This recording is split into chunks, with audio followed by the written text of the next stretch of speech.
Graça e paz, irmãos, da parte do nosso Senhor Jesus Cristo. Amém. É um privilégio mais uma vez estar aqui com os irmãos nessa última palestra, né? E aí a gente vai realmente encerrar aqui os estudos, digamos assim, introdutórios dos 10 mandamentos, né? Porque realmente não tem, é impossível dissecar um assunto desse aqui. Bom, é um assunto riquíssimo. Para você estudar aí com a família, um mandamento desse talvez aí você demore 3 meses, 4 meses para você estudar, destrinchando todo dia, ali no culto familiar, tá? Estudar mais detalhadamente. Mas aqui é para a gente ter uma visão pelo menos panorâmica aí do que é esse mandamento, do que Deus requer de nós, aí na sua lei que Ele nos deu, né, para que nós cumpramos para a santificação, não para a salvação, como nós temos visto aqui desde o início. E aí nós estudamos já 8 mandamentos, hoje nós vamos encerrar com os 2 últimos. Vamos para o 9º mandamento. Tá? O 9º mandamento, não dirás falso testemunho contra o teu próximo. Abra a palavra de Deus no Salmo 120. Salmo de número 120.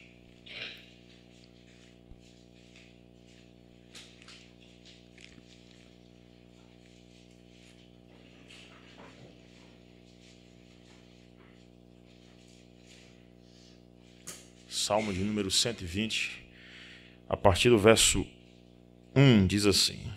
Aí tem cântico de romagem. Na minha angústia clamo ao Senhor e Ele me ouve. Senhor, livra-me dos lábios mentirosos, da língua enganadora. Que te será dado, ou que te será acrescentado, ó língua enganadora? Setas agudas do valente e brasas vivas de zimbro. Ai de mim, que peregrino em Meseque e habito nas tendas de Quedar. Já há muito tempo, ou já há tempo demais, que habito com os que odeiam a paz. Sou pela paz.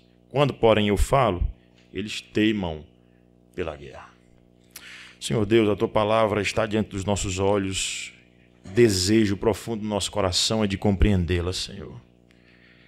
Fala a cada um de nós mais uma vez, ó Pai.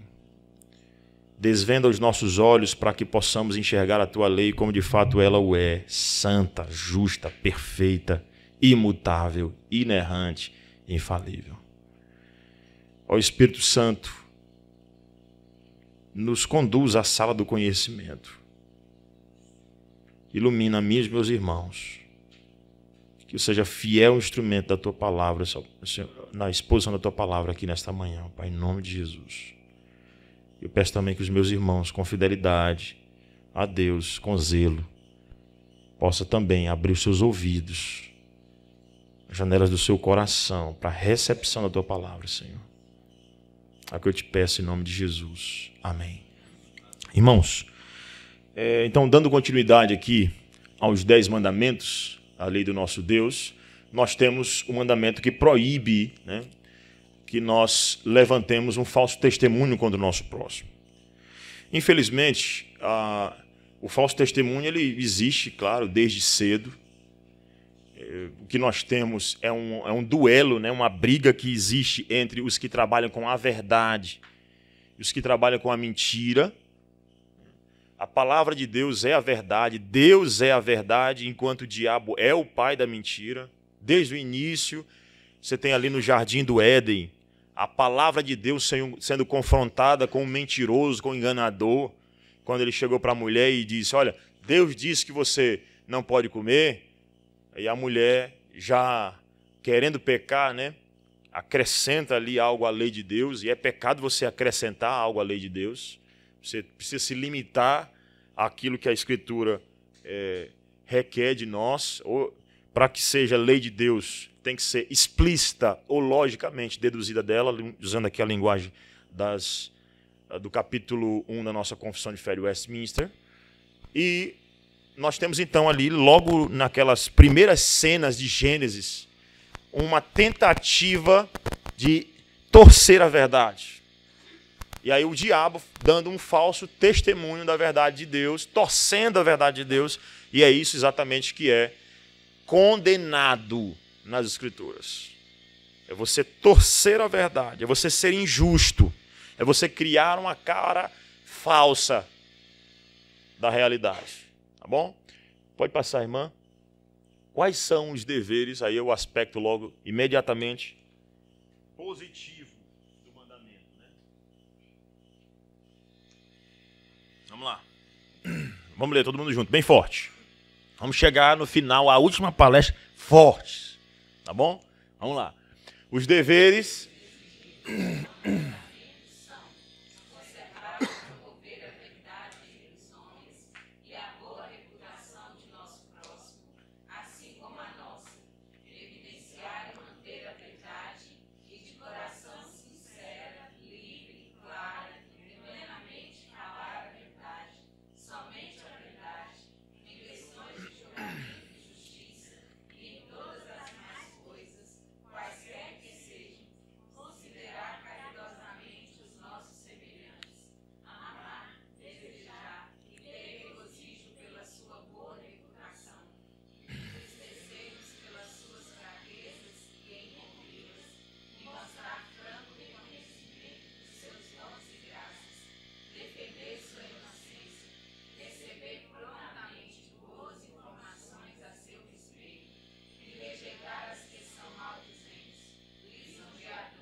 Amém. Então, o mandamento, ele exige de nós, primeiramente, pode passar, irmã, que nós falemos a verdade. O apóstolo Paulo, por exemplo, escrevendo aos Efésios, vai dizer que cada um fale a verdade com o seu próximo. Né? Você precisa trabalhar com o que é verdadeiro. Infelizmente, com a entrada do pecado no mundo, nós somos tentados a mentira todo o tempo. Antes mesmo de entrar o pecado, Eva já foi tentada por meio do pai da mentira, o diabo, né, para torcer a verdade. Mas é papel do crente lutar para que a verdade seja propagada. E é naquelas questões mais simples que nós precisamos trabalhar com a verdade a fim de que ela cresça, né? Eu me lembro que, tão cedo, um pai ele é tentado a mentir para o filho para que ele obedeça. Não vá para ali não, que ali existe um bicho papão. Ele já trabalha com a mentira com o filho desde cedo. E a Escritura Sagrada exige de nós que nós sejamos verdadeiros. Cada um fale a verdade com o seu próximo. O mandamento, então, exige esse que diz que eu não posso levantar falso testemunho, que eu propague a verdade. Logo, o falso evangelho é pecado, tá bom? Porque ele é uma distorção da verdade, ele não é a verdade, e ele é quebra do mandamento da lei de nosso Deus. Alguém abre aí em Zacarias 8,16, e lê o 17 também, tá? Alguém pode ler aí para mim, por favor?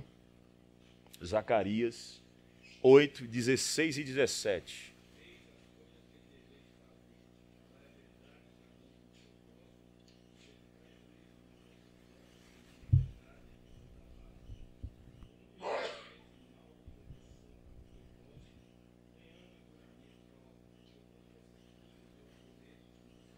Então aí você tem tanto a ordem de Deus, cada um fale a verdade. O apóstolo Paulo vai praticamente repetir isso aí em Efésios capítulo 4, se não me engano, verso 25.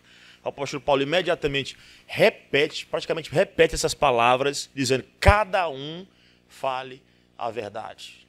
Seja a mãe para com o filho, seja o esposo para com a esposa.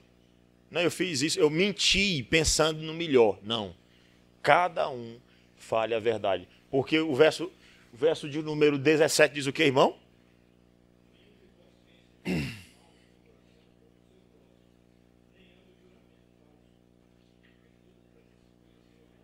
Porque todas essas coisas aqui, eu me aborreço. Deus se ira contra a mentira. Deus não gosta da mentira. Obviamente, ele criou a verdade. E aí eu volto para o Salmo que nós começamos, o Salmo de número 120, volte logo agora os olhos para ele, quando o salmista vai dizer, né, angustiadamente, ele diz: na minha angústia clamo ao Senhor e ele me ouve. salmista aqui está profundamente angustiado, triste. Por quê? Do verso 2. Senhor, livra-me dos lábios mentirosos. Essa ordem do Senhor ela é importante para a gente ser observada. Cada um falar a verdade em relação ao próximo. Irmãos. Porque a mentira ela é danosa demais. Eu não sei quantas vezes você já passou por isso. Pelo menos a maioria que já passou por isso. Mas ser acusado daquilo que você não fez é muito ruim. Você fica com uma tristeza profunda, angústia mesmo, como o salmista vai dizer aqui. Eu estava angustiado, ou na verdade, na minha angústia, eu clamei ao Senhor e disse, Senhor, me livra da língua enganadora, ou seja, daquele mentiroso que levantou falso testemunho contra mim, disse que eu fiz aquilo que eu não fiz. Ou o contrário, né? Porque se botar no lugar daquele que já foi alvo disso, é muito fácil. Agora, você já levantou o falso testemunho contra outra pessoa, ou seja, já deixou ela angustiada a ponto dela gritar, Senhor, livra-me dos lábios mentirosos? Porque é muito fácil dizer, pastor, é verdade, já aconteceu comigo. Levantaram um falso testemunho, fiquei muito triste, quase entro em depressão. E você, já fez isso com outro? Aí ele vai dizer, Senhor, livra-me dos lábios mentirosos, da língua enganadora. Aquilo que Deus, a alma do Senhor abomina, né? O sábio vai dizer lá em Provérbios, que aquela sétima coisa que Deus, a sua alma abomina, é alguém levantar uma mentira acerca de uma outra pessoa. Biblicamente isso é odiável aos olhos do Senhor. E o nono mandamento condena. Aí o verso de número 3 ele vai dizer, que te será dado ou que te será acrescentado, ó língua enganadora. Interessante que tem gente que fala mal do outro, a mentira é só para fazer o mal, como diz lá o apóstolo Paulo em Romanos capítulo 7, né? Ele quebra a lei só de maldade. O que tu vai ganhar com isso, falando mal dos outros? O que tu vai ganhar? Fofocando, destruindo, mentindo acerca do outro. Aí a resposta bíblica aqui, que inclusive eu creio que é o que consola o salmista, quando ele vai dizer aí no verso de número 4, setas agudas do valente e brasas vivas de zimbro. O Senhor vai te punir. As setas do Senhor estão apontadas para aquele que tem a língua grande. O Senhor vai destruí-los. E o que é reservado para eles são as brasas vivas do inferno. Para quem falta com a verdade. Cada um de per si fale a verdade com o seu próximo. E não minta. Quando alguém é levado no conselho, pastor, mas no conselho eu tive que mentir, porque senão eu seria, com toda certeza, disciplinado. E o pastor perguntou, meu irmão, meu filho, em nome do Senhor Jesus, você está mentindo? E você disse, não, pastor, eu não fiz isso não. Tendo feito, Deus sabe. Deus sabe. Ele conhece. Cada um fale a verdade. Ele disse, quando você fala a mentira, certamente você está fazendo a vontade de quem? Do pai da mentira. Do diabo. Quando você fala a verdade, a vontade de Deus. Preservar a boa reputação minha e do meu próximo. E aí se encaixa perfeitamente também nesse texto aqui do Salmo 120. O que tu vai ganhar, língua enganadora, falando mal do próximo? Irmãos, esse mandamento ele exige de mim que eu preserve a boa fama do meu irmão. Que eu fale bem, não é que eu vou mentir, né? Não é isso, pelo contrário, que aí eu vou cair no falso testemunho do mesmo jeito, porque o falso testemunho é injusto com a realidade, e o bom testemunho é ser justo com a realidade. É claro que eu também não vou propagar a má fama do meu irmão, porque uma das coisas que acontece também, muitas vezes, é que você realmente não criou, mas você divulgou a má fama que de fato o seu irmão tem. Isso também é pecado e é quebra do nono mandamento. Você sabe que ele está em pecado e você divulga o pecado dele para todo mundo. Isso também é condenado no mandamento. Então, alguém abre aí, você vê, por exemplo, João, né, elogiando. Alguém abre aí, por favor, 3 João, versículo 12.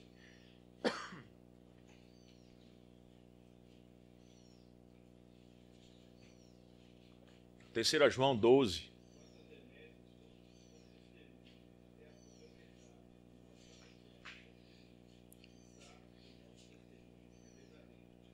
preservando aí a boa fama do irmão, cumprindo o 9º mandamento. João diz o quê? Quanto a quem? A Demétrio. O que ele faz? Elogios. Elogiar também é cumprimento do mandamento. Não é elogiar sem razão. Dizer, rapaz, esse cara é bom. O pastor não devia, com toda certeza, pregar aí falando que nós somos pecadores miseráveis. Para cumprir o mandamento, ele devia divulgar a minha boa fama. Espera aí, falar a verdade. Se você de fato tem uma boa fama, é falar, elogiar você. Paulo vai dizer em relação a a Timóteo, né, e Epafrodito lá em Filipenses 2, como nós lemos ontem, que nós precisamos honrar a homens como esse, elogiando. Elogiando. Cumprir o mandamento é elogiar o irmão também. Rapaz, aquele irmão é um irmão crente. Aquele irmão é uma pessoa do Senhor, honra os seus compromissos, paga as suas dívidas em dia. Manter a boa fama do irmão. E aí o que acontece muitas vezes é o contrário, né? Uma pessoa chega para falar mal do irmão para você, você ainda endossa. Tu ouviu falar que fulano de tal é desse jeito? Pois tu ouviu falar, depois eu ouvi falar também que era desse jeito e desse jeito. Aí chega o outro, é desse jeito, daquilo outro. Aí vai acrescentando. Isso é uma destruição dentro da igreja. A quebra do 9º mandamento. Um irmão destruindo a vida do outro. Famílias divididas, igrejas divididas. Um para cá, outro para lá. Por quê? Porque um saiu difamando o outro. Um saiu levantando falso testemunho contra o próximo. Quando você deveria preservar a boa imagem do seu próximo. Espera aí, esse irmão. E defendê-lo. Espera aí, esse irmão não é assim. Uma das coisas que eu tenho certeza que é papel meu e de todos os pastores, né? Creio que o pastor Gustavo faz aqui, os demais pastores, com toda certeza, é antes, e aí a nossa Constituição, no seu Código de Disciplina, né, na verdade, ele prevê isso, antes de levar alguém no conselho, a gente procura averiguar se aquilo que acusaram o nosso irmão seja verdade. Espera aí, você está dizendo isso do irmão da igreja, do servo do Senhor. Eu passei uma vez por uma situação interessante em relação a isso, foi que houve uma acusação de um irmão da igreja, de que ele teria cometido um pecado, e essa acusação veio de um ímpio. Não pode receber uma acusação do ímpio, né? Aí você tem duas palavras, a do ímpio e do irmão da igreja. Eu tenho que preservar a boa imagem do irmão da igreja, né? Até que descubra que ele está errado. Se eu descobrir que ele está errado, aí pronto, acabou. Aí realmente, eu não vou divulgar o pecado dele, sair divulgando, ele pecou nisso, assim, assado, porque isso é quebra do 9º mandamento. Sair enfatizando o pecado do irmão, contando para todo mundo. Certamente, quando é lido uma disciplina, o pastor, todas as vezes, quem está ali na disciplina, disse, olha, irmãos, fiquem apenas aqui os irmãos da igreja, só os que são membros comungantes. Só eles vão ficar aqui. Mas é interessante que aqueles pecados que são lidos ali somente na assembleia, eles são divulgados na cidade todinha. Como? E aí você tem a quebra do 9º mandamento. Pessoas difamando outros, quando era para ser algo dentro da assembleia, e era para ter o maior respeito em relação à reputação do meu irmão. Cuidado, zelo por ela. O dever de falar a verdade em todos os casos, especialmente em casos forenses, judiciais, né? Vamos abrir aqui em alguns textos rapidinho, tá bom? Provérbios 31, 8 e 9. Alguém abre aí, por favor.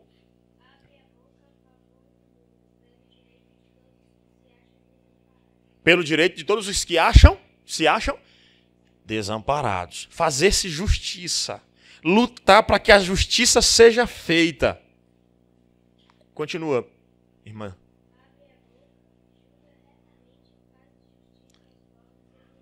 Abre a boca, julga retamente, o mandamento exige de mim que a minha boca seja utilizada para julgar justamente as pessoas. Aquelas vezes, então, que você não estuda um caso e já julga, ela é pecado. O julgamento não é pecado, irmãos, tá? Porque o que acontece também é que algumas pessoas dizem o seguinte, pastor, não julgueis, não julgueis. Você já viu, né, que as pessoas gostam de repetir esse versículo. Não julgueis, viu, pastor? Não julgueis. Aí chega para o irmão, não julgueis, não julgueis. Espera aí. Tá bom. O versículo não quer dizer que você não possa julgar, porque a Escritura também vai dizer, julgai todas as coisas. É necessário julgar, mas a base do julgamento tem que ser o quê? Justa, porque se ela não for justa, é quebra do nono mandamento. Princesa, você pode repetir só o segundo versículo que você leu, por favor? Pode ir procurando aí, tá bom? Alguém abre aí. Você já achou? Pode achar, eu espero. Essa moça é inteligente, viu?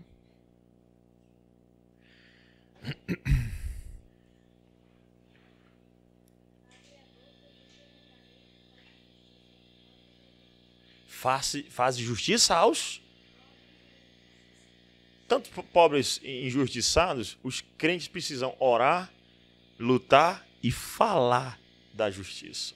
A nossa boca tem que sair o que é justo. E aí cumprimos assim o nono mandamento. Abram aí, por favor, ainda. Agora vou pular para o próximo, porque não tem como a gente ler todos os versículos. Abra aí em Salmo de número 15, né? Aquele que nós já lemos, versículo que nós já lemos aqui. Outra pessoa já pode abrir, por favor, aí Hebreus 6, 9 e leia o 10 também, por favor.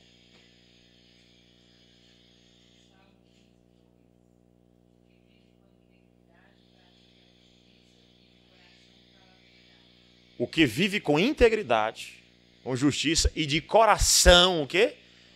Fala a verdade. E aí, realmente não é fácil, né? É algo que procede do coração. Falar a verdade é algo que procede do coração. Se o coração estiver cheio de mentira, dificilmente você falará a verdade. E agora eu estava conversando aqui com alguns irmãos, antes de começar o estudo, e nós tratamos, na verdade, sobre como conhecer, né, as pessoas, o seu caráter.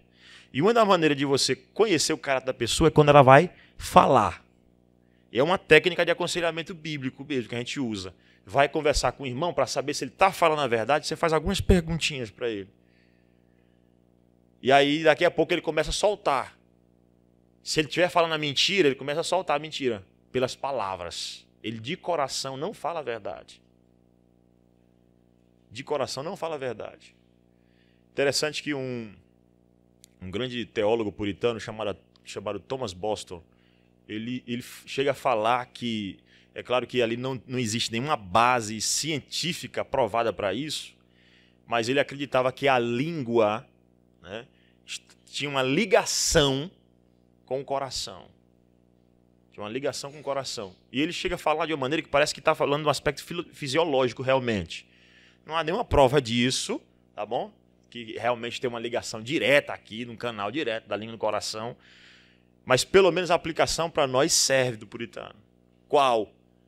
É de que quando nós falamos, o nosso coração começa a ser demonstrado, aberto. Num aconselhamento bíblico, incrível como a pessoa começa a falar e você começa a entender. E olha que, entender o coração dela. E olha que o autor sábio de Provérbios, né, Salomão, ele vai dizer o seguinte, que o coração do homem ele é profundo realmente.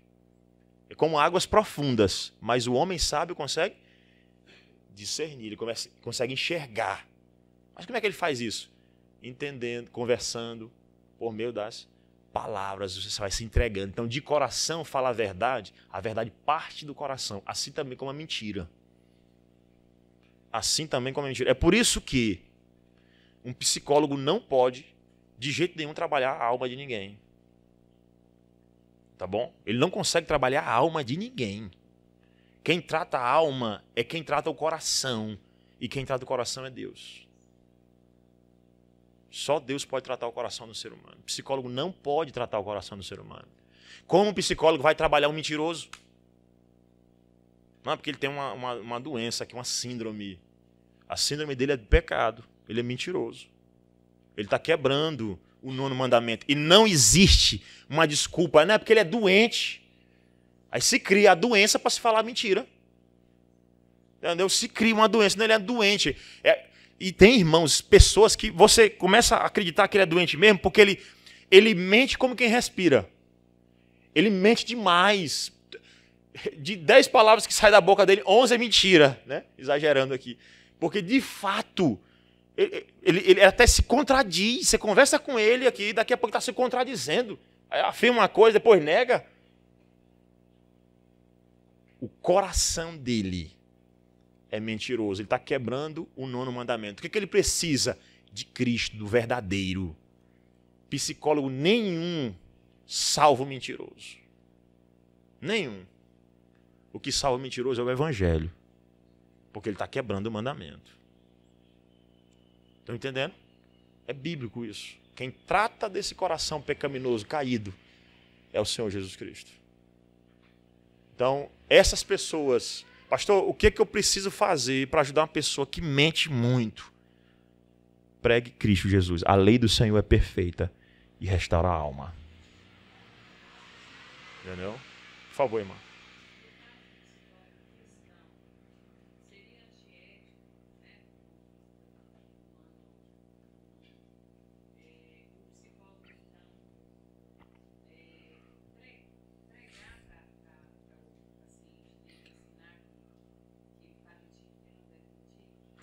Aí é que tá. Eu não sei até que onde o código permite lá, o código que rege os psicólogos. O certo é que se ele fizer isso, provavelmente ele vai ser expulso dessa área. Provavelmente. Eu lembro que o Silas Malafaia, né, uma vez ele estava sendo acusado o pessoal da psicologia por ter falado de uma perspectiva cristã contra o homossexualismo. Entendeu? Aí ele disse, quando eu falo disso, eu falo enquanto pastor e não enquanto psicólogo. Então ele estava com medo de ser condenado por causa disso. O certo é que o psicólogo cristão dificilmente ele vai poder trabalhar isso aí dentro de um divã, né? Dentro de uma clínica. Vai ser muito difícil. Ou no divã, vai ser muito difícil mesmo. Ele poder trabalhar isso aí. Opa!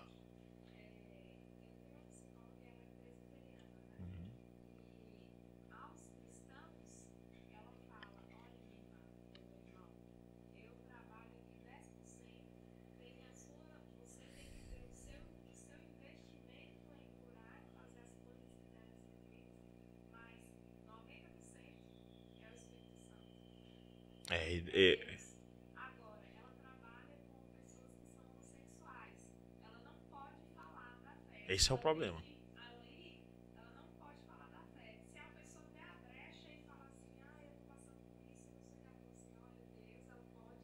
E ela usa. Quando a pessoa tem brecha e crê em Cristo, no católico, que é cristão, por exemplo, dá a brecha, mas falar espírita, ela fala, vai lá.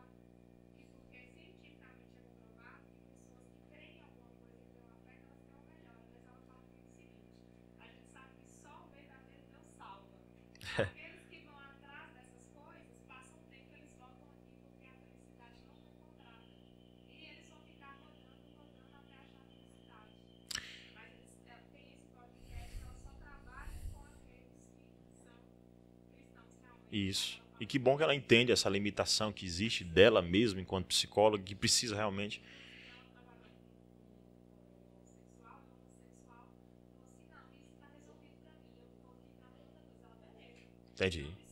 Entendi.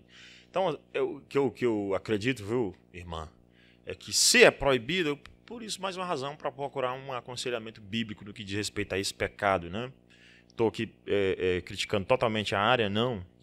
Mas existe um aspecto que só Deus trata e isso vem por um aconselhamento bíblico mesmo.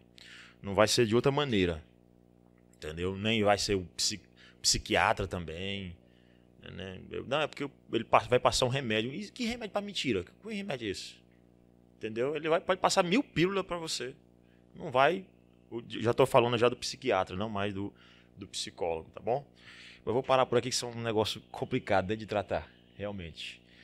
Mas vamos lá, vamos continuar. Alguém abre aí, então, em Hebreus, capítulo 6, versículo 9 e 10.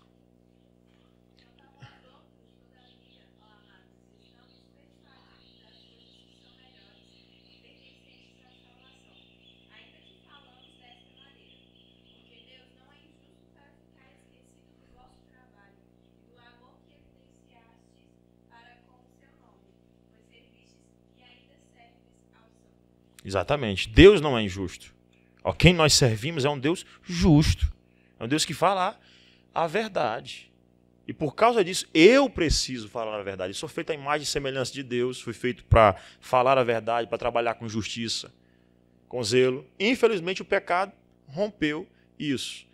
Mas nosso Deus exige de nós um padrão que ele, inclusive, o é. Interessante que Deus não exige nada de nós que ele mesmo não seja. Que é um Deus que fala a verdade, tá bom? Um Deus que trabalha com a verdade. O dever de lamentar e entristecer-se pelas fraquezas dos outros. É você ficar triste pela reputação, pelo pecado que o irmão caiu ali. O que acontece às vezes é o irmão caiu. Aí vem aquela felicidade lá no fundo do coração. Eu sabia, realmente. Eu não disse que ele não prestava, que era desse jeito. Eu falei foi muito. Parece que fica torcendo. E o mandamento de não levantar falso testemunho também diz respeito a eu me entristecer com o pecado do irmão, com a má fama dele, com a reputação dele que ele está tendo por conta do pecado, tá bom? E amar a boa reputação do meu irmão, mas se entristecer quando ele pecar. Alguém abre aí, por favor, lá em Provérbios 17, versículo 9, rapidinho. E outro em 1 Pedro 4:8. 1 Pedro 4:8. O dever, então, de lamentar, entristecer-se.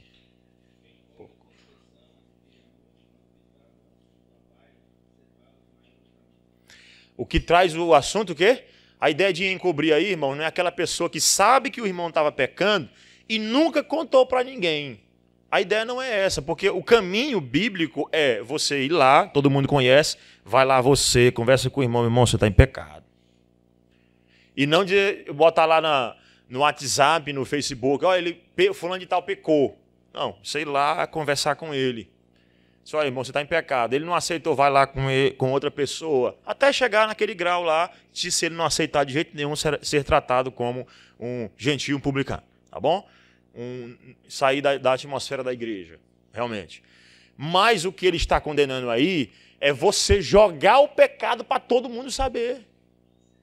E não se entristecer. E não se preocupar com a má reputação do irmão por causa daquele pecado. Não ficar feliz, irmãos, cada vez que é lida uma disciplina na igreja. Não ficar feliz porque aquela pessoa que você não está muito bem na igreja, ela caiu. E dizer, eu sabia que mais cedo ou mais tarde ia ser provado que ela realmente é desse jeito. Mas se preocupar, zelar para que isso não aconteça. Do mesmo jeito, o texto lá de 1 Pedro 4:8, né? O que é? O amor, o quê? Cobre multidão de pecados. O amor cobre multidão de pecados. A ideia aí também não é com certeza de que você vai escondendo o pecado do próximo. Não, pastor, sabia, mas a Bíblia mandou encobrir, não dizer para ninguém. Não. Mas a ideia aí é realmente de trabalhar para a boa fama do perdão do irmão, para que ele seja restaurado. O amor é tão grande que perdoa e não divulga. Está entendendo? Não é que não seja, que fique bem claro, não é que não seja tratado, que todo mundo sabe o procedimento bíblico, que o pecado precisa ser tratado. Mas você não precisa espalhar. Tem até algumas pessoas que dizem que se você quiser que todo mundo sabe da história, chega lá para o irmãozinho ou irmãzinha na igreja e conta para ela. Não precisa mais contar para o microfone. Você pode só contar para aquela irmã, aquele irmão lá, e ele vai divulgar para todo mundo.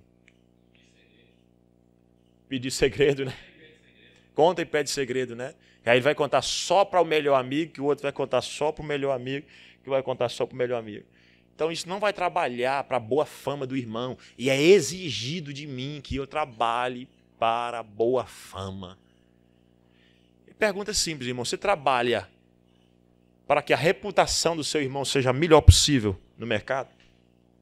Você trabalha? Você zela por ele? Vai lá, irmão, olha, isso não está sendo bom para ti. Sabiamente, biblicamente, chegar para aquele jovem que se veste mal, que se acha musculosão, bonitão, né? E ele fica sem camisa na igreja, abre a camisa até aqui. Não é? Aí você vai lá e conversa com ele, olha, meu irmão, eu quero trabalhar com tua boa fama. Estou falando de ti aí, mas eu creio que o correto realmente é você trabalhar isso aí. Eu estou triste porque eu não quero o seu nome divulgado aí de maneira ruim. Poder falar isso aí de coração limpo para uma jovem que se veste mal na igreja, ela já está sendo mal falada. Essa aí com certeza fica com todo mundo, viu? Só pelo que ela se veste aí.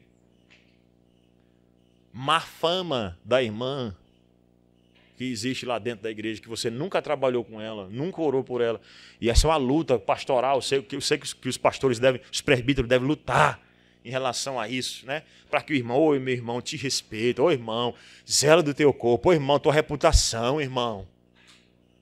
Paga as tuas contas em dias, irmão, para que eu zele pela boa fama do irmão. E um pastor que ama o seu rebanho, os pastores também sabem disso, presbíteros, fica triste quando é divulgada a história de um irmão que pecou. Todo mundo soube. Isso é triste demais, irmãos. Isso acaba conosco. Mexe demais conosco. E sabe uma coisa que acontece muito, é uma aplicação já de um todo, né?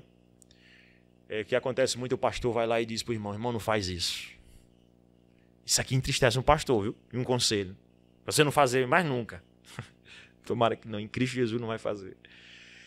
Mas entristece muito um pastor. O pastor diz, o irmão chega para o pastor e diz o seguinte, ei pastor, eu arrumei um namorado.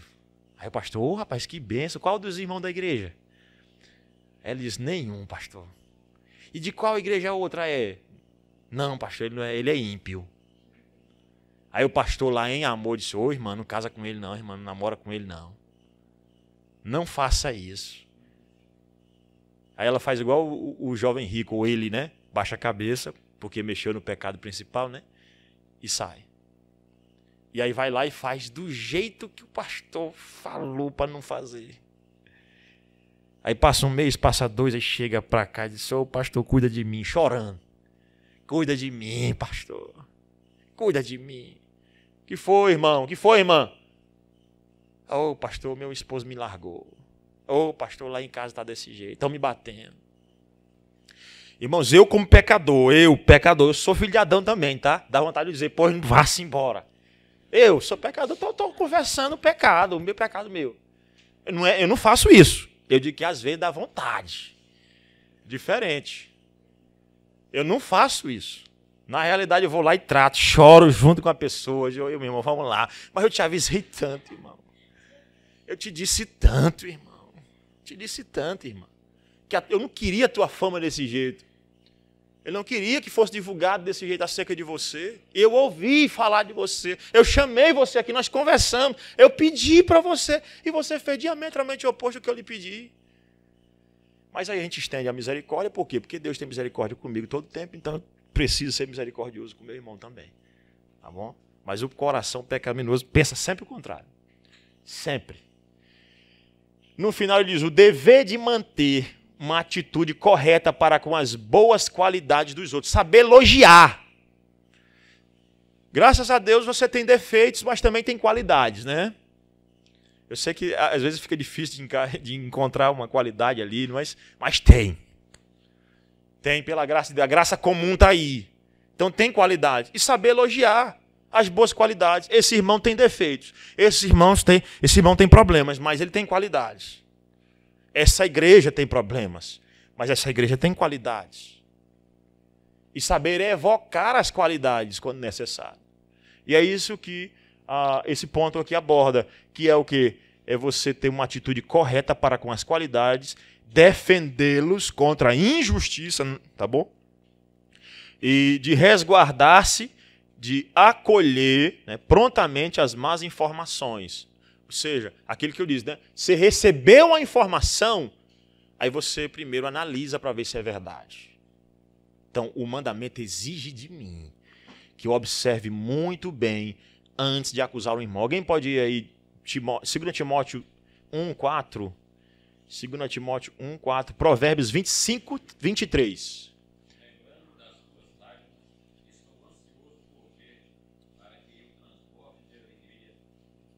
Continua, irmão. Lendo. Pela recordação que guardo de tua fé, sem fingimento, a mesma que primeiramente habitou em tua avó Loide e em tua mãe Eunice, e estou certo de que também em ti. Olha o apóstolo Paulo elogiando. sabendo evocar as qualidades de Timóteo e de sua família. Entendeu? Ele diz, eu estou doido para ir aí ver você de novo, né? Eu sempre tenho uma recordação de tua fé, né? Que primeiro que habitou em tua avó, em tua mãe, elogiando as qualidades. Nós precisamos saber evocar as qualidades. Agora, Provérbios 25, 23.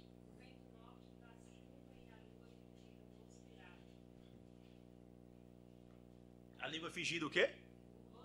Pois é. Enquanto você tem uma tranquilidade de um lado, você tem o quê? A briga, a confusão, a falta de sossego do outro. Por meio de quê? Da língua mentirosa, da língua que não sabe dar elogios. Não sabe elogiar. E aí as pessoas costumam confiar no ímpio, né? Por exemplo, o pastor está lá ensinando o irmão o caminho certo, o pai está ensinando a filha no caminho certo. Só que o pai diz para o filho, meu filho, você está errado. E o pai está sendo verdadeiro nisso. Só que o pai não sabe elogiar, ele só vai no aspecto negativo. Eu sei que é difícil ter isso, né? Tem mais do outro lado. O pai, na verdade, só passa a mão. Né? Infelizmente é assim que acontece. Mas acontece os casos, muitas vezes, do pai não saber elogiar. A mãe não saber elogiar, o pastor não saber elogiar. Aí vem o ímpio, ó. O marido não sabe elogiar a esposa. Diz, ô, meu bem, você está tão bonita hoje. Aí vem um ímpio lá, no trabalho dela, no curso que ela está fazendo, e vai lá, ó, e conversa no ouvido dela. O diabo soprando no ouvido dela. Sendo elogioso, lisonjeando, né? Para ganhar na oportunidade. E você pecou porque você não soube, né, guardar as boas qualidades. Então, quando você não guarda as qualidades verdadeiras que precisam ser guardadas, os elogios que precisam ser feitos, você quebra o 9º mandamento. Vamos lá, irmão. Estamos chegando, tá, irmão, no final. Também tem aqueles que são bajuladores e maldizentes, que devem ser desencorajados como manipuladores de inverdades. Não somente você não evocar os aspectos positivos, mas você bajular também é pecado. E é quebra do 9º mandamento. A pessoa foi lá e pecou e disse, não, esse irmão é bom demais. Esse aqui, não. Às vezes por interesse. Não, é porque o irmão tem uma condição financeira melhor. Aí ele é bajulado. É porque seu filho, sua filha, é bajulado. Eu creio que uma das coisas mais difíceis que existe para se tratar em qualquer conselho, qualquer igreja, é quando a disciplina se trata de algum parente nosso, amigo, não é? A pessoa que você tem algum interesse nela. E ali você começa a bajular e você começa a falsificar a imagem dela. Ela é ruim e você está transformando ela em boa. Pecado também. Quebra do mandamento. Provérbios 26, 24, 25, por favor.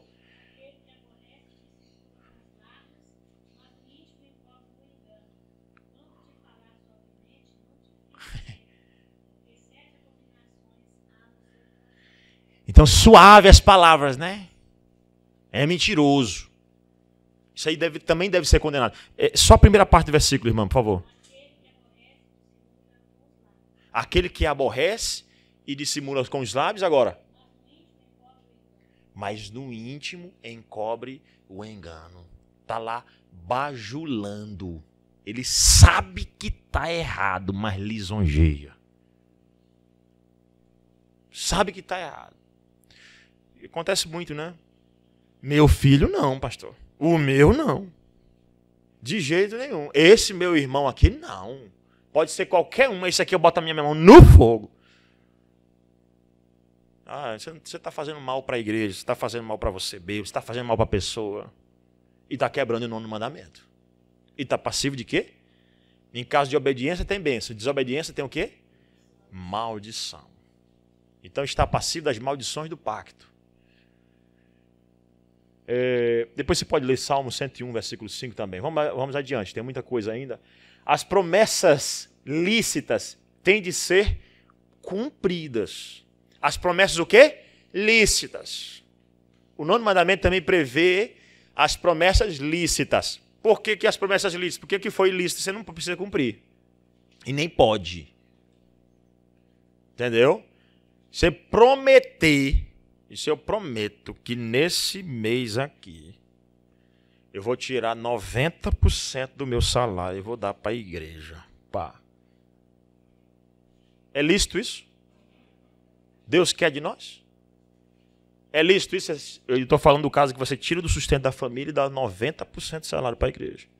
É lícito isso? Você precisa cumprir essa promessa? Não. Essa você não precisa cumprir. Você precisa obedecer o que Deus requer de você. O que Deus requer de você?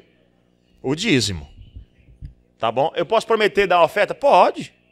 Mas eu estou falando de você tirar do sustento da família.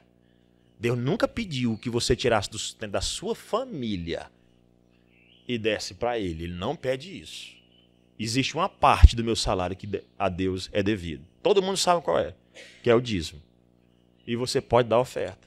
Mas Deus não requer que você prometa nesse mês, para ganhar minhas bênçãos do Senhor, eu vou dar 90%. Não. Agora, se você tem condições suficientes e não vai tirar do seio da sua família, é diferente. Eu estou falando do caso específico em que você está tirando do sustento familiar. Tá bom? Então, promessas ilícitas não podem ser cumpridas. E nem precisam e nem podem. Tá bom? Oi? Isso. Perfeito. Exatamente. Ela não pode ser feita. Mas uma vez que você fez, a pessoa diz o seguinte, mas é porque está feita a promessa. Exatamente. Está feita a promessa. Essa promessa ilícita, ela não pode ser. Porque aí a ideia é que antes você fez a promessa, você teve ciência da verdade e agora você não vai fazer. Porque o correto, com toda certeza, é o que a irmã está dizendo. Nem fazer uma promessa ilícita. Não tenha dúvida. Prometer uma coisa que não pode cumprir, que é incorreto, seria incorreto o cumprimento dela. Tá bom? Eu prometo. Tem um irmão que... ele lutador de MMA, né? Da minha igreja. Só que ele parou. Depois que estudou os 10 mandamentos. Chegou no 6º mandamento, ele largou. E, graças a Deus. Quando eu falei para ele, no 6º mandamento lá, que ele estava matando o outro, não estava preservando a vida do outro. Aí ele disse, pastor, eu vou largar. Mas ele estava lá, lutando. Todo tempo. Entendeu? Esse mesmo irmão, ele disse que certa vez ele prometeu que ia matar uma pessoa. O cara me ofendeu, pastor, e eu prometi. Né? Mas aí, ouvindo aqui os mandamentos que não se deve matar, eu desisti de matar ele. Essa promessa que você fez, você não cumpre. Então você está com a promessa de matar alguém, você para logo por aí. Isso é um projeto maligno, tá bom? Não pode. Tá bom? Você nem pode prometer e muito menos executar. Tá bom? O dever de praticar e de ocupar o nosso pensamento com tudo que é. Já li esse texto também, o de Provérbios também, 15:4. Já li aqui com os irmãos. O certo é que tudo que é respeitável, puro, deve habitar o meu pensamento, os meus sentimentos. Tá bom? Vamos passar adiante. Irmãos. Quais são os pecados proibidos no 9º mandamento? Tá bom? Os pecados proibidos no 9º mandamento são tudo quanto prejudica a verdade, tudo que prejudicar a verdade, tá? Tudo que não vai corroborar, tudo que vai atrapalhar o bom andamento da verdade, ou seja, a omissão. Eu não falei a mentira, pastor, eu só omiti a verdade. Então você, com toda certeza, pecou. Porque a verdade tem que ser o quê? Dita. E com sabedoria. Com sabedoria. Seu pastor, porque tem gente que diz assim, não levo o desaforo para casa. Eu falo a verdade e falo na cara. Já é um cheio de orgulho, pecado no coração, vontade de matar o outro, de humilhar o outro, de acabar com a fama dele. Isso aí é pecado. Tá bom? Pode passar, irmã. Vai passar. Ok. Então, o 9º mandamento, agravar a verdade. Por exemplo, o texto lá de 1 Samuel 17, ou, na verdade, 2 Samuel capítulo 1. Você pode dar uma olhada depois, esse é o texto que a gente poderia trabalhar aqui. Aquele servo lá de Davi que aumentou, né? Tudo bem que Saul tinha morrido, Mas ele disse que ele matou Saul. Se eu fui lá e matei Saul, o que Davi disse? Ah, tu matou o ungido do Senhor, pois tu vai morrer agora, miserável. Não é? Mas ele agravou, ele contou o contexto da coisa, mas de repente ele acrescentou. É aquele camarada que diz, eu aumento, mas não invento. Está pecado? Está pecando? Porque agravou. Aí o servo lá foi lá e disse, olha, ele estava lá na situação tal, contou o contexto todinho. E no final, pensando que Davi ia gostar, né? Porque Saul queria matar Davi todo o tempo. Ele pensando que Davi ia gostar daquilo, né? Disse, eu fui lá e meti a espada nele. Ele pediu, eu matei logo. Ele disse, pois, por causa disso, você vai morrer agora. E você se levantou contra o ungido do Senhor. E ele não morreu por causa de uma mentira. Por causa de uma mentira, porque acrescentou fatos. O acréscimo de fatos é pecado. É levantar falso testemunho, até contra si próprio. Contra si mesmo. Tá bom? Agravar o pecado em questões de justiça pública. Abra aí, por favor, Levítico 19:15. Alguém rapidinho. E outro, Abacuque 1:4.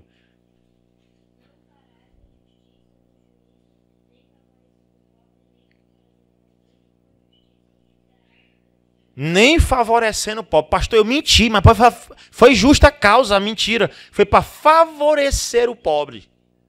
Está condenado. E o rico também, claro. O grande, né? A segunda parte, princesa, só. Não, lê o versículo todo, por favor.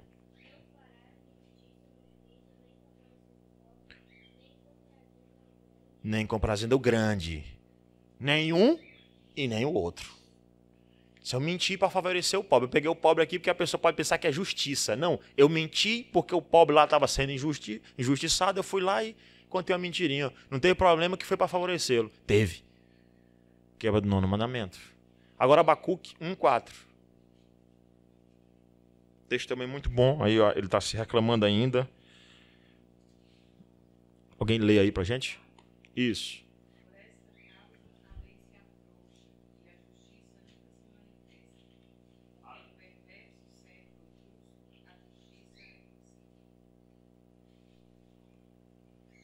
A justiça é o quê?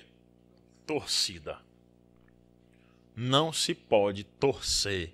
Não se pode manipular. Manipulou, quebrou o 9º mandamento da lei do nosso Deus. O pecado de dar falso testemunho ou providenciar para que outros deem. Quem foi alvo disso? O Senhor Jesus Cristo foi alvo disso, de falsos testemunhos.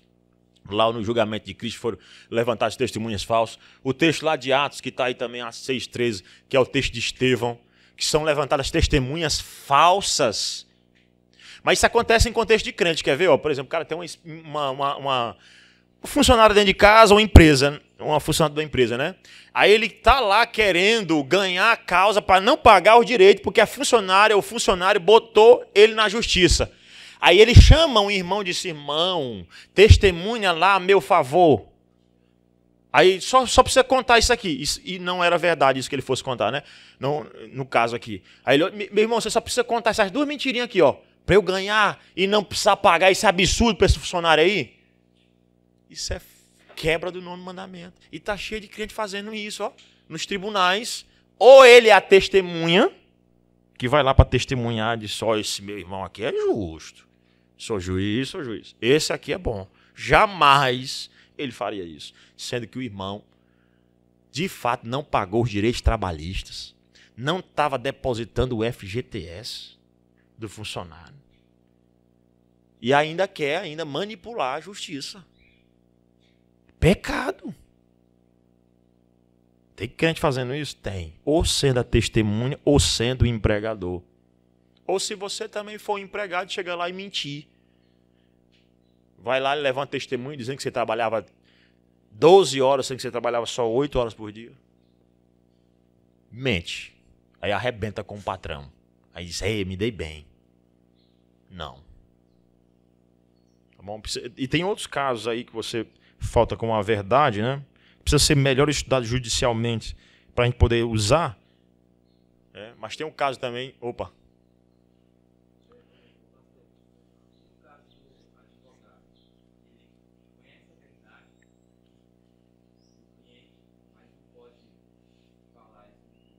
Ele não pode por quê? Ele deve, né? Porque senão perde a causa, né? Só que aí é pecado. Porque um pecado não é justificado em nenhuma circunstância. Em nenhuma circunstância. Não, é igual, eu pequei, mas para favorecer o pobre. Pastor, é porque eu sou sustentado. Pela mentira? Então para. Você não pode. É trabalho ilícito, né? É roubo, não furtarás. Trabalho ilícito é quebra do 8º mandamento, não furtarás. Opa.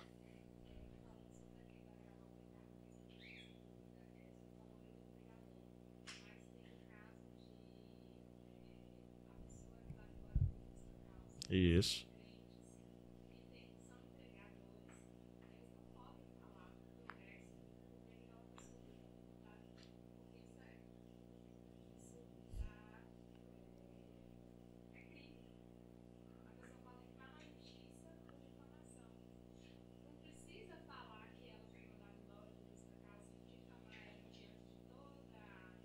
Uhum.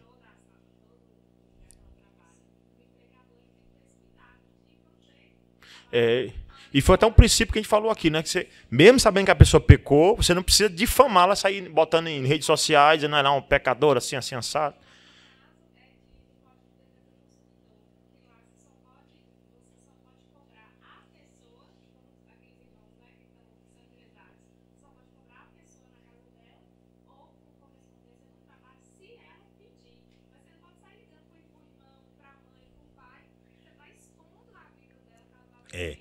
Agora que fique bem claro que esse pecado precisa ser tratado.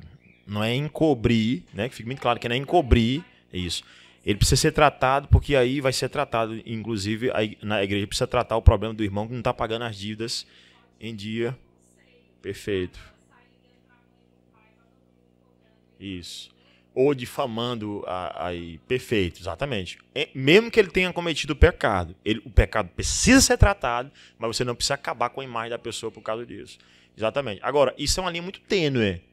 Muito tênue, que a gente tem que tomar cuidado. Não se encobre, se trata, e pecados públicos precisam de punições públicas, disciplinas públicas, é isso que é exigido para um pecado. A dosimetria nossa é essa. Perfeito. E, em alguns casos, lida a disciplina na igreja. Dependendo do caso. Para pecados públicos, disciplinas públicas. A dosimetria no nosso código de disciplina. Tá bom? Opa!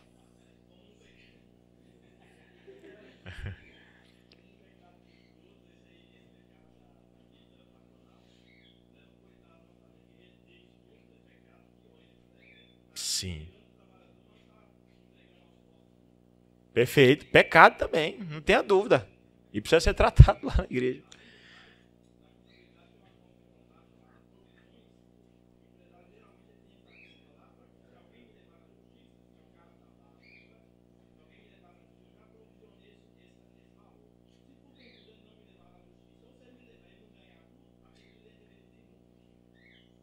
Olha aí. Então, não tem nem por que não pagar, né, irmão? Tem que pagar. Vamos lá, vamos para cá. O grande mal de opor-se à verdade conscientemente. Então, você ser uma oposição à verdade. O pastor prega a verdade com zelo, com amor, e você se opondo todo tempo. Mentira, né? Não, tá errado, não é desse jeito. Irmão, querendo ou não, mas tem gente desse jeito e que dá trabalho demais para pastor. O pastor lá com o maior zelo, aí estuda, horas de sermão, oração, e pede iluminação do Espírito Santo. Aí de domingo ele chega na igreja e o irmão diz, não, tá tudo errado, pastor.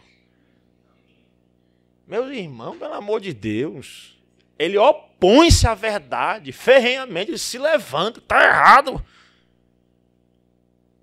É quebra do mandamento. Pula, irmã. Pode pular que aí não tem mais tempo. Tá bom? Qual é o 10º mandamento? Esse aqui eu quero finalizar com ele. Qual é o 10º mandamento? Chegamos ao último. Não cobiçarás. Irmãos, eu disse para vocês que esse é o mandamento chave para entender os 6 segundo os mandamentos, né? Que tem a primeira tábua e a segunda. Na primeira tábua, o primeiro, capital, né? O caput ali, o cabeça, com toda certeza, é o primeiro mandamento. Sempre que você quebra qualquer mandamento, primeiro você quebra o primeiro. Quebra o primeiro e outro, primeiro e outro. Entretanto, o chave dessa segunda tábua, sem dúvida, é o último mandamento. Por quê? Porque ele agrava os outros. Ele torna impossível se cumprir os mandamentos. Porque, veja bem, obedecer pai e mãe são fatos, né? Fatos. E, pelo menos para quem interpreta errado a lei. Matar seria um fato, só um fato para quem interpreta errado a lei. Dizer falso testemunho contra o meu próximo, roubar o meu próximo, tudo isso aí são fatos para quem interpreta errado a lei. Mas aí o 10º mandamento, ele diz que, na verdade, os mandamentos não são quebrados só com os fatos são executados. Mas quando nós pensamos no pecado, nós já erramos. E aí ele torna impossível. E aí eu repito aqui o primeiro texto que nós vimos aqui no primeiro dia, que foi do jovem rico, né? Que Cristo cita a segunda tábua e cita 5 mandamentos e o outro ele cita indiretamente. Né? Que é o não cobiçarás. Indiretamente ele cita esse mandamento para ele. É o que justamente torna muito difícil, ou na verdade impossível, o cumprimento da lei de Deus. Então o 10º mandamento é: não cobiçarás a casa do teu próximo, não desejarás a sua mulher, nem o seu servo, nem a sua serva, nem o seu boi, nem o seu jumento, nem coisa alguma que pertence ao seu próximo. Ele está levando ao próximo por quê? Porque a segunda tábua toda diz respeito a quem? Ao próximo. Então eu não posso cobiçar a honra que são das autoridades. Eu não posso adulterar, cobiçar a mulher do próximo. Eu não posso cobiçar as coisas que são do meu próximo a ponto de roubá-lo. Então, esse último mandamento, ele é chave. E ele torna assim, deixa a gente numa situação difícil. Continua, irmã, por favor. Os deveres exigidos no 10º mandamento são um pleno quê? Contentamento. O que faz eu desejar o que é do outro? O que faz eu cobiçar? O que faz eu levantar falso testemunho contra o meu próximo? É a falta de contentamento com aquilo que Deus me deu.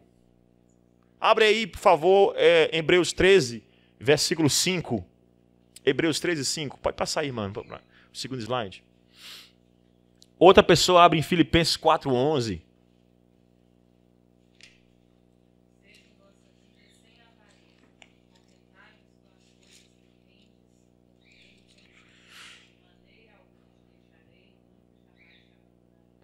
Irmã, eu dei um estudo lá no seminário, né, uma disciplina para um curso de liderança sobre transtorno bipolar, né, o maníaco depressivo. E dei uma olhada no que a psicologia diz a respeito disso. E a psicologia diz um negócio interessante. Que uma das razões que leva a pessoa a um comportamento maníaco depressivo, ou seja, mudar, alterar da mania, da loucura para a depressão, ou ele é feliz demais, ou ele é triste demais, uma das coisas que faz é justamente a pessoa desejar, ela querer algo e não ter. Querer algo e não ter. E ela quer imediatamente. Existe um filme que trabalha, agora eu esqueci o nome do filme, rapaz, que trabalha sobre esse transtorno maníaco depressivo. Se eu lembrar aqui, eu cito para vocês, tá? Mas a ideia é que a pessoa quer e quer imediatamente. Se você não der, ela fica maluca. Se ela não estiver ali imediatamente. E é interessante que, irmãos, nós somos mais ansiosos, mais desesperados, não são pelas coisas básicas, como Cristo disse lá, citou, né? Não sejais ansiosos, nem pelo que vestis, o que se veste, nem pelo que se come, né? E Cristo vai lá no que é elementar. Nós não somos ansiosos, não é nem pelo que é elementar, mas é por aquilo que é luxo, supérfluo. É luxo mesmo. É porque eu não tenho uma roupa de marca, é porque eu não tenho um carrão de primeira para eu chegar e todo mundo da igreja dizer: eita, que irmão rico, rapaz. É porque eu não tenho um iPhone Plus, né? A falta de contentamento. O que que diz Hebreus aí, irmã? Texto de Hebreus. Hebreus 13, 5. Sem avareza. O que é avareza? O que é avareza? Alguém falou aí, ouve a resposta. Amor ao dinheiro. Avareza é isso. Essa é a paixão maluca por dinheiro. Essa idolatria por dinheiro. Não seja a vossa vida cheia de avareza. Mas o quê? Tem muita gente em depressão por falta de contentamento com o que Deus deu. Ele não está contente com a esposa, ou ela não está contente com o esposo, não está contente com a vida financeira que Deus deu. Só quer aquilo que Deus não deu para ele, ou para ela. Agora abre em Hebreus 4:11, diz o que aí?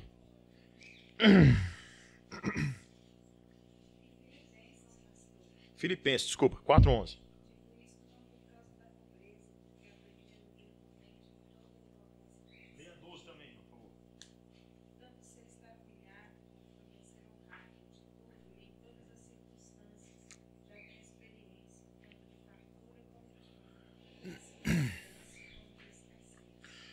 O mandamento exige, quando ele diz que não cobiçarás, ele exige que você seja contente em tudo e em toda situação. Seja de pobreza, seja de riqueza. Quando fala de riqueza, pessoal, eu sou contente demais. Na riqueza não tem problema. Então, cumprir o mandamento, quando você abre a despensa e está lá cheia a despensa, é uma maravilha. Aí você diz, rapaz, estou tranquilo com o mandamento. Aí você abre na outra semana e está lá. Meio quilo de arroz já quase acabando. Feijãozinho no finalzinho, no cantinho do saco já. Aí você diz assim, louvado seja o Senhor por isso. Esse é o cumprimento do mandamento. Ser contente em toda e qualquer situação. É fácil a gente dizer isso, irmãos, quando nós não estamos passando pelo problema. Graças a Deus, nós estamos no acampamento aqui comendo churrasco de manhã e de noite. Rapaz, o topo daqui está melhor do que restaurante. Nível de comida lá em cima. Aí você... Todo mundo aqui, sou contente com isso aqui, não tem problema. Mas, irmão, pode ser que amanhã a coisa aperte. Só Deus sabe. E amanhã a coisa aperte em casa, realmente. Aí você disse, mas eu queria realmente, era a vida do irmão ali. Porque eu olho pro irmão, ele tem uma Hilux, o carrão bonitão, pastor. Ou eu vou ali, o irmão é restaurante todo dia, de manhã, de tarde, de noite, só picanha. E eu lá em casa, ovo frito, frango. Todo dia frango. Pelo amor de Deus. Mas se eu tivesse o dinheiro do irmão fulano de tal. Com toda certeza, isso é pecado. Não cobiçarás nada que perto. Você tem aquilo que Deus te deu.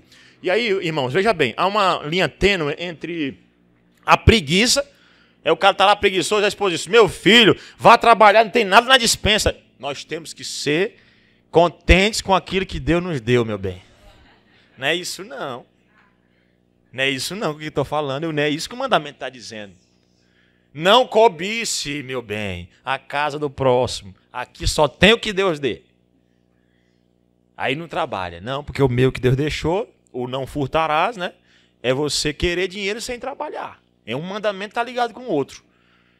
Então, com toda certeza, você, em relação a esse mandamento, você precisa ser contente com aquilo que Deus te deu. Nós temos o texto de Provérbios também, muito famoso, né? Atitude correta para com o próximo e para com tudo que é seu. Aqui há várias aplicações, vários setores. Casamento, por exemplo, é contente com a sua mulher e com o seu marido. Vai chegar uma época que a barriga vai crescer. A minha disse para minha esposa, ela me conheceu com essa barriga. Ela pode até aumentar. Que a tendência é essa, né? É aumentar e cair, né? Com certeza. Mas ela me conheceu, eu já nasci com isso aqui. Agora, o problema é, a pessoa casou, com o tempo a barriga começa a cair. Ela disse, eita, acabou com o feio, não dá para eu casar, não dá para ficar mais com ele não. Aí ela olha pro rapazinho que chegou ali saradinho na igreja, bonitinho, corpo bem torneado. Né? Chegou lá e começa a desejar o rapaz da irmã. Isso é pecado. Não desejarás, ou não cobiçarás a mulher do teu próximo. Aí, opa.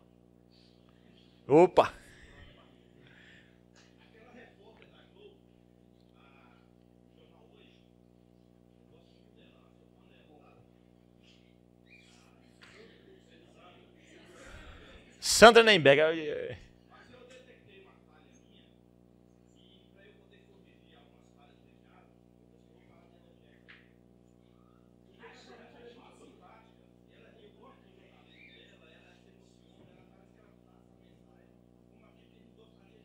Uhum. Isso. Elogiá-la.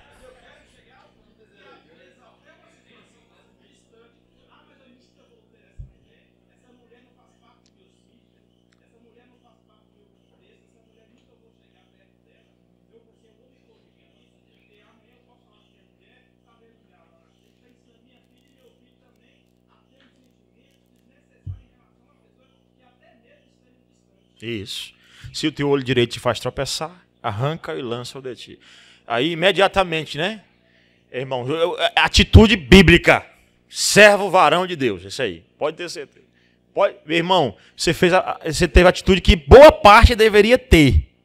Porque elogiar uma vez não tem problema. Duas, não, você está ali, beleza. Agora, todas as vezes, eita, mas fala bonito demais. Mas realmente é bonito. Isso não é correto. Porque você começa a desejar. O nosso coração é assim. Tiago vai dizer, né, que a cobiça começa em nosso coração até conceber o quê?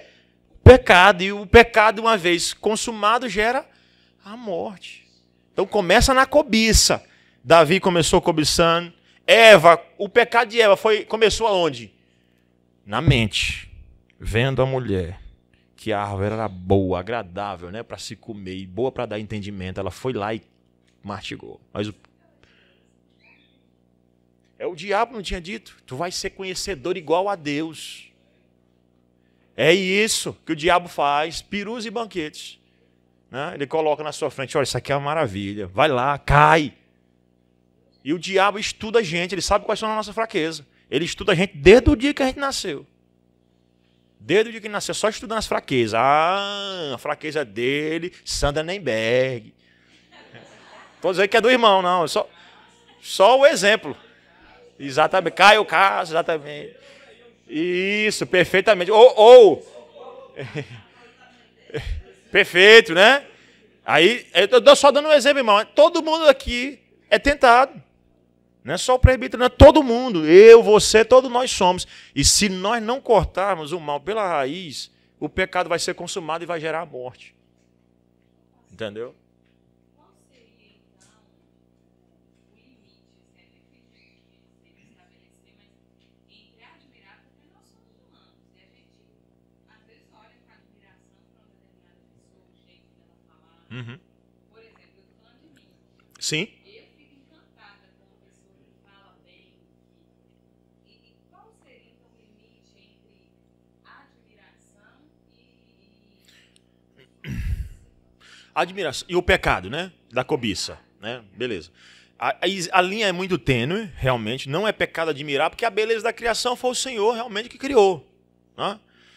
Entretanto, eu não posso confiar na minha natureza. Por exemplo, beleza da criação, uma mulher muito bonita.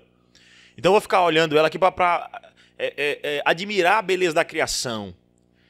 Sendo que isso é um dos pontos que nós, seres humanos, homens, somos mais tentados a cair. Entendeu? Então eu não vou abrir essa janela do pecado para mim. Então eu vou criar um limite.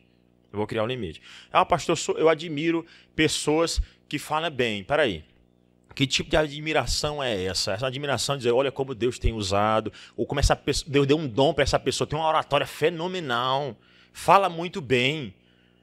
Você olha aí para grandes oradores aí no Brasil, eu tenho pessoas que eu conheço que falam muito bem, mas o pecado seria dizer, poxa, Deus deveria ter me dado Isso, e não para ele. Ou, no caso de um pecado de adultério, ele disse, rapaz, já pensou eu casado com uma pessoa que fala tão bonito desse jeito? Aí já seria o pecado realmente. Então a linha é essa. Enquanto não estiver pecando, conduzindo você ao erro, é uma admiração geral pela habilidade que Deus deu, não tem problema. Agora, essa habilidade, por conta do pecado, a admiração dela exacerbada, foi o que o irmão disse. Não, também, estou entendendo que eu não estou pecando. Só que isso pode levar a um pecado. Então eu paro. Entendeu? Exatamente. Então tem um limite. Uma pessoa que conversa muito bem. Ah, mas é tão agradável conversar com aquela pessoa. Não, peraí, é agradável, mas tem limite. A pessoa, eu sempre digo isso para minha esposa e tento fazer isso, né? A pessoa com quem eu mais converso tem que ser ela. E a pessoa com quem ela mais conversa tem que ser eu. Se ela está lá num trabalho, eu digo, não, eu tenho um amigo para conversar rápido. E o restante é tudo comigo. Eu sou meio egoísta, né? Não, mas isso é bíblico, então eu tenho que zelar mesmo.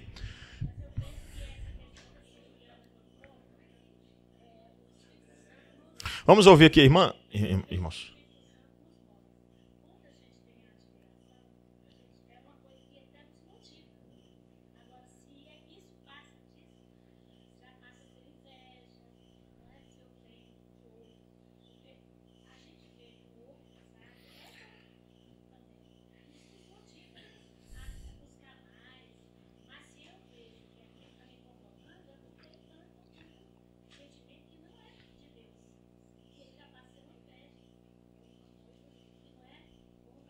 Perfeito.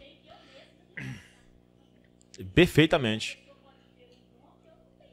Isso. E aí a beleza da criação, né, irmã? Deus deu um dom para cada um.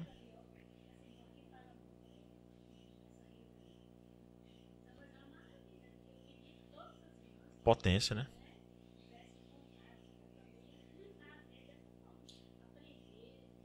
Graças a Deus. É isso mesmo. Não, no corpo de Cristo cada um aí tem uma habilidade. Perfeito. É isso mesmo. É admirar sem querer tomar. Inclusive até aprender às vezes com a pessoa, né? Só para aprender com ela. Tentar ter essa habilidade, desenvolver essa habilidade. Perfeito. Imitar o que é bom. Se afastar do que é pecaminoso. Então a atitude correta para com o que é do próximo. Tá ok? Pode passar aí, irmã. Acho que... Quais são os pecados ainda proibidos no 10º mandamento? Os pecados proibidos no 10º mandamento são o descontentamento com o nosso estado, a inveja, a tristeza pelo bem-estar do nosso próximo. O irmão passou no vestibular, o irmão passou no Enem, o irmão passou no concurso. E você não se alegrar e, pelo contrário, dizer, pai, devia ser eu, por que não fui eu, Senhor? Era para ser minha essa aprovação.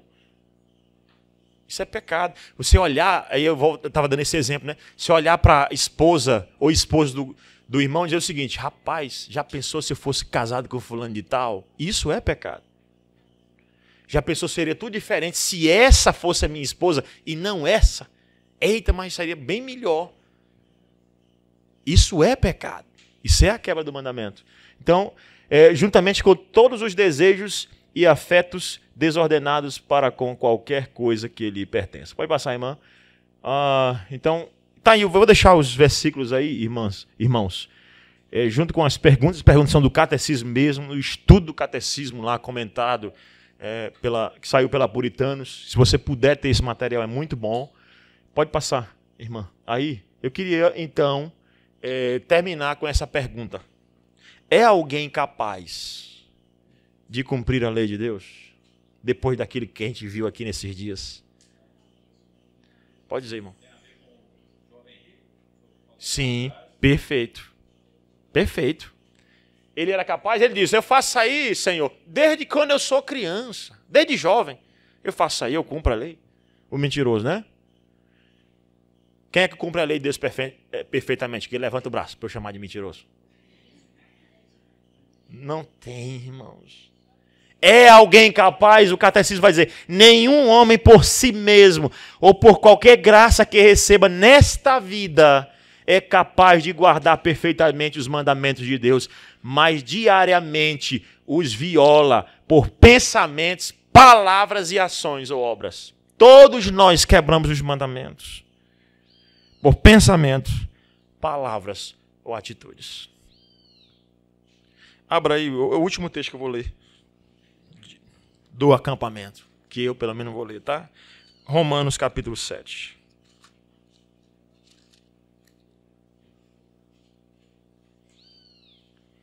Foi um dos primeiros também que eu li aqui, que é um texto que fala muito sobre a lei, né? Ele precisa ser lido e repetido várias vezes. Romanos 7, a partir do verso 1, diz: porventura ignorais, irmãos, pois falo aos que conhecem a lei, que a lei tem domínio sobre o homem toda a vida, ou toda a sua vida. Aquilo que nós vimos no pacto das obras para o pacto da graça, né? Será que a lei é para a salvação? No pacto da graça, nós já vimos, não é para a salvação, é para a santificação. Então ela não tem poder sobre nós para a salvação. Essa é a pergunta de Paulo. Será que para a salvação a lei tem poder sobre mim? Olha o que ele vai dizer. Ora, aquela analogia, né, que foi muito trabalhada pelos os grandes reformadores, né, Calvino, Lutero, e pelo nosso pai da igreja, Agostinho de Hipona, né? Muito trabalhada a analogia do casamento. Verso 2. A mulher casada está ligada pela lei ao marido enquanto ele vive. Mas se o mesmo morrer, desobrigada ficará da lei conjugal, de sorte que será considerada adúltera se, vivendo ainda o marido, unir-se com outra ou com outro homem. Porém, se morrer o marido, estará livre da lei e não será adúltera se contrair novas núpcias. Assim, meus irmãos, também vós morrestes relativamente à lei por meio do corpo de Cristo, para pertencerdes a outro, a saber, aquele que ressuscitou dentre os mortos, a fim de que frutifiquemos o quê? Para Deus, para a vida. Então, com certeza, o apóstolo Paulo já respondeu, não, nós não vivemos, porque graças a Deus, Deus nos divorciou da lei, né? Ele nos matou em Cristo Jesus. Em Cristo nós fomos divorciados da lei, porque se Cristo não tivesse matado a gente, até hoje nós estaríamos casados com a lei para a salvação, e até hoje estaríamos o quê? Perdidos. Mas o evangelho é isso. O que Deus fez? Nós morremos para a lei no sentido de salvação. Nós vivemos para a lei no sentido de santificação. Deixei claro isso. A lei serve. É o uso da lei que os reformadores chamavam de uso para santificação. A lei como instrumento de santificação. Calvino desenvolve isso lá nas institutos. A lei como instrumento de santificação. Ela serve para me trabalhar, burilar. Eu já morri com Cristo para a lei. Tá bom? Agora eu vivo só para santificação na lei. Verso 7, olha. Que diremos, pois, é a lei pecado? De modo nenhum, mas eu não teria conhecido o pecado, se não, o quê? Por intermédio? Então, para que serve a lei? Para mostrar que nós somos todos o quê? Pecadores. E mostrar o caminho que deve ser seguido. Mas eu não teria conhecido o pecado se não por intermédio da lei. Se a lei não dissesse para mim, não cobiçarás.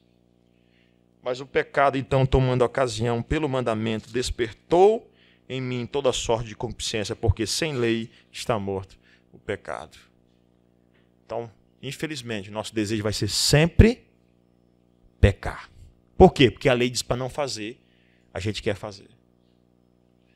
Agora eu posso viver, pastor, o senhor mostrou aqui que nós morremos para a lei. Posso viver no pecado?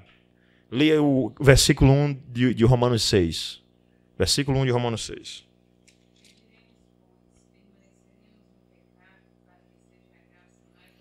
Será? Vamos permanecer no pecado? Não tem mais lei. Eu posso viver no pecado. Aí o verso próximo vai dizer, o verso 2.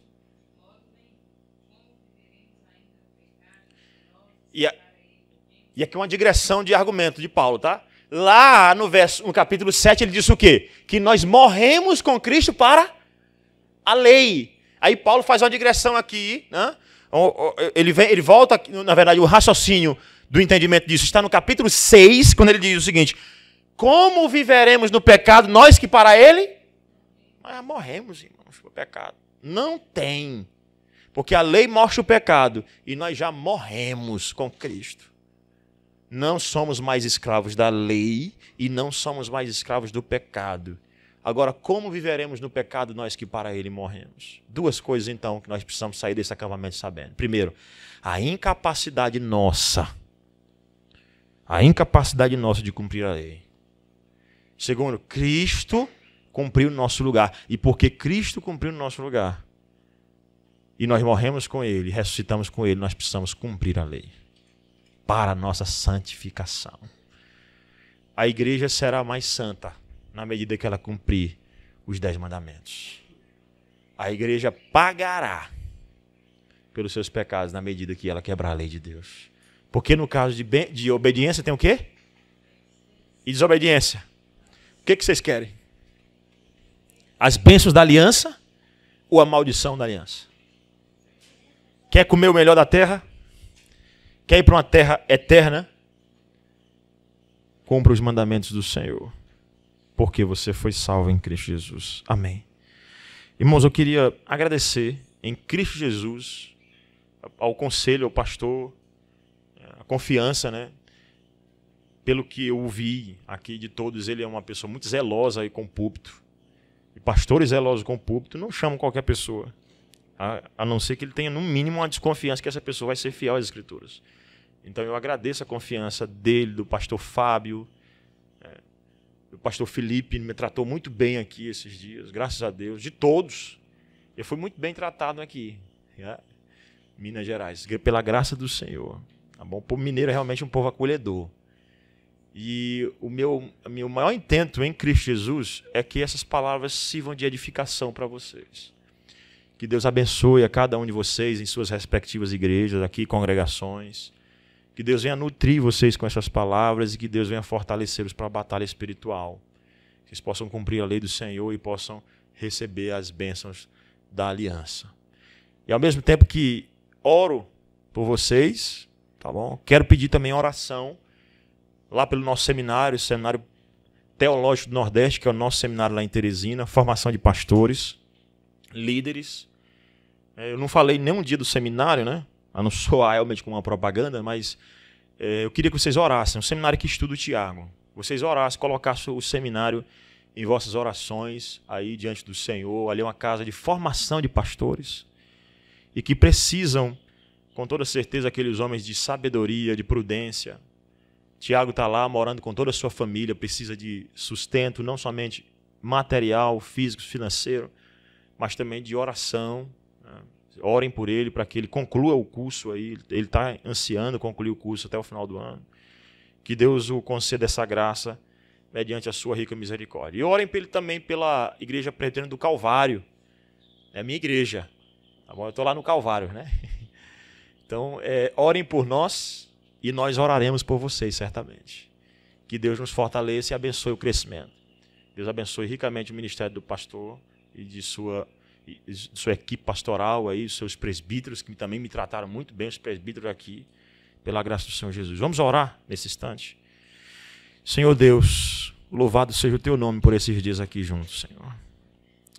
Muito obrigado, porque eu sou de outro estado, mas tenho o mesmo Cristo desses irmãos aqui, Senhor, que nos une a mesma fé, o mesmo símbolo de fé, a mesma escritura sagrada, a mesma palavra de Deus. E foi tão bom, Senhor, porque eu aprendi aqui com eles, através das perguntas, dos questionamentos.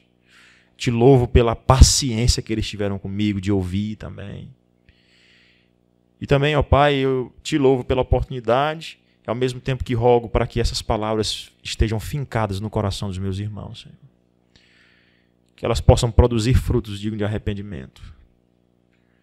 Rogo, Senhor, para que esse acampamento, a partir do conhecimento que foi dado, possa transformar vidas, Senhor. Pessoas que estavam quebrando o mandamento possam buscar cumpri-los. E outros que já estavam correndo para cumprir, continuem progredindo, continuem correndo a carreira que nos está proposta, Senhor.